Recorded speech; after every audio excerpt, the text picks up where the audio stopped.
আমি একমাত্র ব্যক্তি ছিলাম যে মাথার উপরে পাগড়ি নিয়ে জাতীয় সংসদে বসেছিলাম। আমার এই পাগড়ি দেখে হয়তো অনেক রামবামদের মাথা খারাপ হয়ে গেছে যে পাগড়ি পরে সংসদে বসেছে।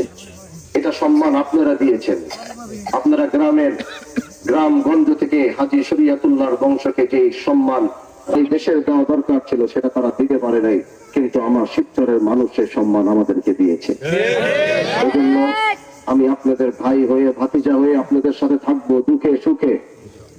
আমি এরকম কোন এমপি হতে চাই না যে এমপিকে মানুষ মাসে একবার দেখবে না, বছরে একবার দেখবে না।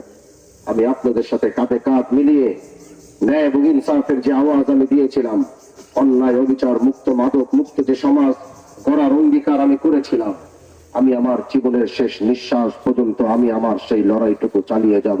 আপনারা সাথে থাকবেন তো?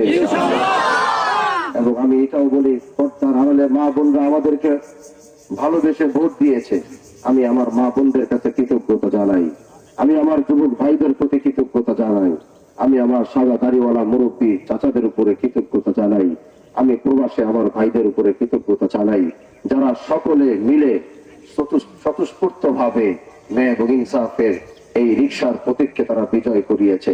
আমি যে কমিটমেন্ট গুলো করেছিলাম, আমি আল্লাহকে বলেছি, আল্লাহ আমি যে যতগুলো কথা বলেছি এটার থেকে কম যেন না হয়, পারলে এর থেকে যেন বেশি করতে পারি, সেই তৌফিক তুমি আমাকে দান করবা।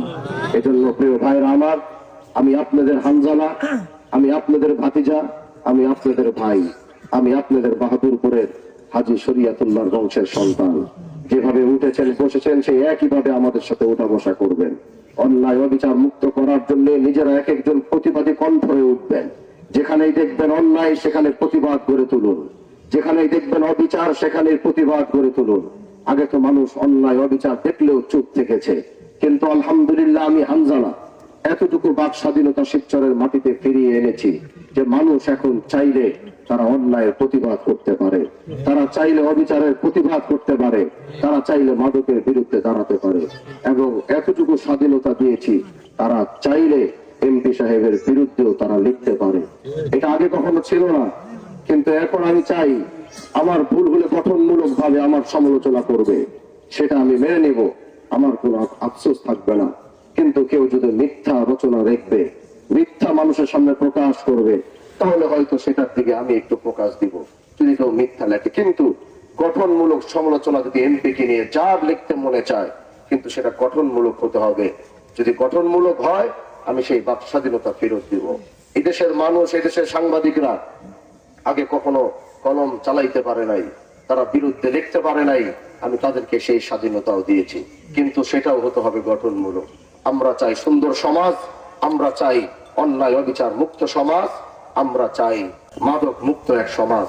এজন্যই আমি আপনাদের সাথে থাকবো, পাশে থাকবো। সময় আজকে দিতে পারি নাই, ইনশাআল্লাহ ঈদের পর আবার আসবো।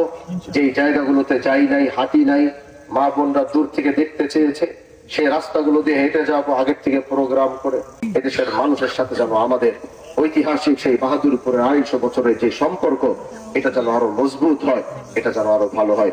এজন্য আজ আর বেশি কথা বলতে পারলাম না। হায়াতে বেঁচে থাকলে আবার দেখা হবে।